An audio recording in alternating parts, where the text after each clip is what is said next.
ကိုယ့်ရဲ့ဖုန်းကမတော်ဆရေဝင်သွားမယ်ဒါမှမဟုတ်ရေဆိုသွားမယ်ဆိုရင်ပထမဆုံးအနေနဲ့ဘာလုပ်ကြချို့လူတွေကစံဦးလေးကိုတွားနေလိုက်မယ်လို့တွေးကောင်းတွေးမိပါလိမ့်မယ်ဒါပေမဲ့ဒီလိုမျိုးစံဦးလေးကိုတွားနေတာကကောင်းမွန်တဲ့ဖြည့်ရှင်းချက်တစ်ခုမဟုတ်ပါဘူးဘာဖြစ်လို့လဲဆိုတော့ဒီစံဦးလေးမှာပါတဲ့စံမှုတွေဟာပေါ့ဒီဖုန်းရဲ့အာတင်ဂျိုးဒါမှမဟုတ်ရပ်ပေါက်ကနေပြီးတော့ဝင်ပြီးတော့ဖုန်းကိုထိခိုက်စေနိုင်လို့ပါပဲโอเคဒါဆိုရင်ဘယ်လိုလုပ်ကြမလဲပထမဆုံးနေကိုဖုန်းကရေဝင်သွားပြီဆိုရင်တော့ပါဝါကိုအများဆုံးပိတ်လိုက်ပါပြီးရင်တော့ဒီ SIM card ထည့်တဲ့အင်ကနေပြီး SIM card ကိုနှုတ်ပြီးတော့အဲ့ကနေပြီးတော့ရေတွေကိုခါထုတ်လိုက်ပါနေချက်ပေါက်ဒါမှမဟုတ်အာတင်ပေါက်ကနေပြီးတော့လည်းဒီရေတွေကိုခါထုတ်လို့ရပါသေးတယ်ပြီးရင်တော့ဖုန်းကိုဒီအဝေးလျှောက်တာနဲ့တုပ်ဒါမှမဟုတ် dryer နဲ့ရှောင်လုပ်လိုက်ပါတတိထားမှာတခုကကိုယ့်ရဲ့ဖုန်းကိုအားလုံးကမသွင်းမိပါသေးနဲ့ဒါရီအားလုံးလုပ်ပြီးလို့ရှင်တော့ဖုန်းကို24နာရီကြာအောင်ပြန်ပစ်ထားလိုက်ပါကိုယ့်ရဲ့ဖုန်းက24နာရီကြာတော့မှဖုန်းကပြန်ပြီးတော့ပွင့်မလာဘူးဆိုရင်တော့အနည်းဆုံးဖုန်း service center တွေကိုအများဆုံးပြလိုက်တာအကောင်းဆုံးပဲโอเคငါတော့အလုံးချုံခံနိုင်ဘူးကွာ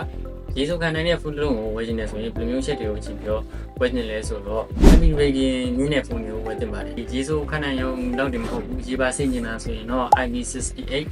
69 K ပါတဲ့ဖုန်းတွေကိုကြည့်ပြီးတော့ဝယ်တင်ပါတယ်